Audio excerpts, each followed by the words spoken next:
আলাইকুম। আমি এসেছি ফরচুন গ্রুপ থেকে। আজকে আমরা মূলত আলোচনা করব দুইটি বিষয় নিয়ে, বাংলা ও ইংলিশ। তো সাথে আছি আমি মেহেরুন্নিসা, আমি অষ্টম শ্রেণীর একজন শিক্ষার্থী। প্রথমে আলোচনা করা যাক আমাদের প্রথম বিষয় বাংলা নিয়ে।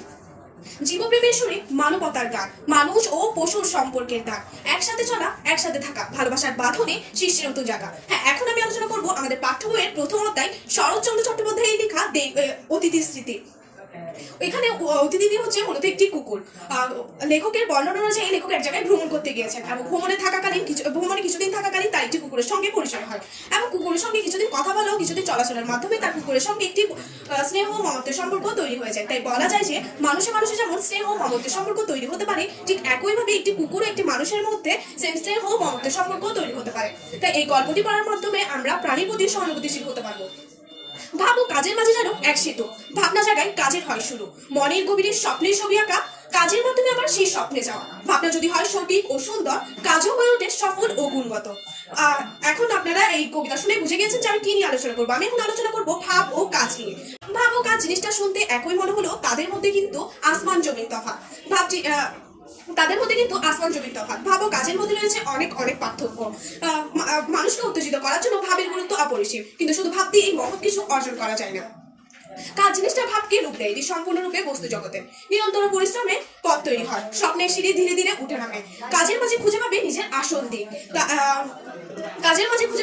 আসল দিক। তাই স্বপ্নের শিখরে পৌঁছাতে একটুখানি ধৈর্যের প্রয়োজন।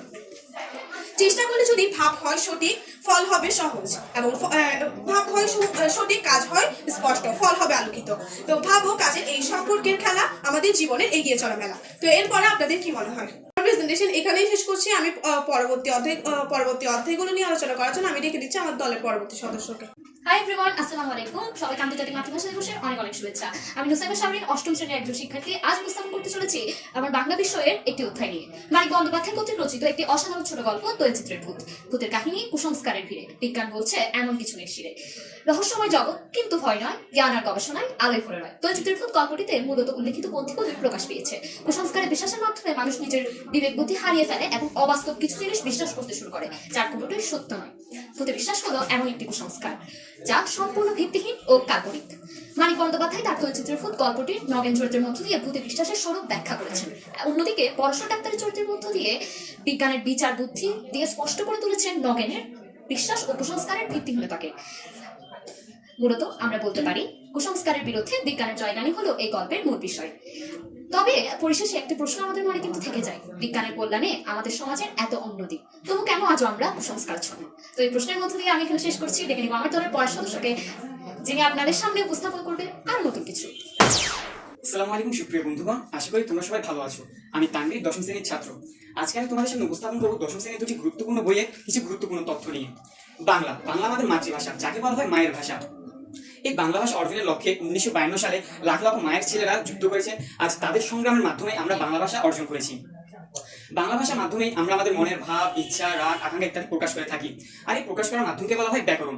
ব্যাকরণ বিভিন্ন প্রকার হতে পারে, বিশেষ্য, বিশেষণ, সর্বনাম ইত্যাদি। তথা আমাদের এই ব্যাকরণ বুঝতে হলে এবং 1952 সালের বিভিন্ন ঘটনা জানতে হলে বেশি বেশি করে বই পড়তে হবে। আর এই বই পড়া নিয়ে আমাদের বাংলা প্রথম পত্র একজন বিশেষ সাহিত্যবিদ বলেছিলেন, প্রমোদ চৌধুরী বলেছিলেন, যে জাতি বই পড়তে পায় না সে জাতি যেন অন্ধকারে থেকে গেল। এবং তিনি আরো বলেছেন যে একটি লাইব্রেরি একটি হাসপাতালের ঊর্ধ্বে। এবং বিদ্রোহ কবি বা দুখুনিয়া যাকে বলা হয়, কাজী নজরুল ইসলাম বলেছিলেন, প্রথম যেদিন তুমি এসেছিলে ভুবনে, কেঁদেছিলে তুমি, হেসেছিল সবে, এমনই জীবন তুমি করিবে গঠন, মরণে হাসিবে তুমি, কাঁদিবে ভুবন। তাই আমাদের এবং সাফল্যময় জীবন অর্জনের জন্য বেশি বেশি বই এবং জ্ঞান আয়ত্ত করতে হবে। ইংরেজি আমাদের খুব পছন্দের একটি বিষয়, কিন্তু গ্রামারের কথা বলে আমাদের খুব সংকোচবোধ বা নাকচবোধ হয়।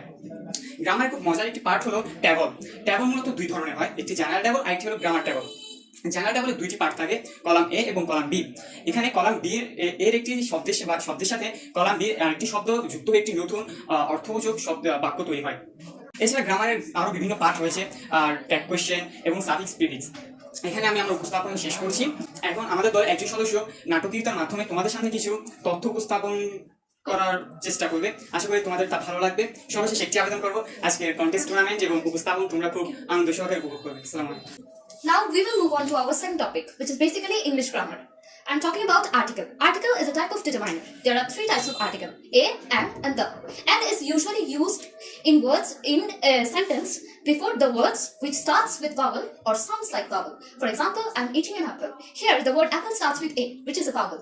That's why we have used an before that. The second one is an, a, which is a consonant. The a is usually used in a sentence when before the word which starts with consonant. Consonants are all the words on alphabet except the vowels. For example, a boy is eating coffee. Here, the word boy starts with B, which is a consonant. That is why we have used a before that. Here comes the last one, which is the. The is usually used in a sentence to specify something. For example, the boy next to me is eating food. Here I have used the because I'm indicating the position of the boy. I'm not talking about generally. I'm not talking that any boy. I'm saying the boy next to me. I guess you guys have gotten my point, which I want to introduce you to guys. So we are completing our presentation here. আমরা আমাদের presentation এখানেই শেষ করছি। ধন্যবাদ সবাইকে।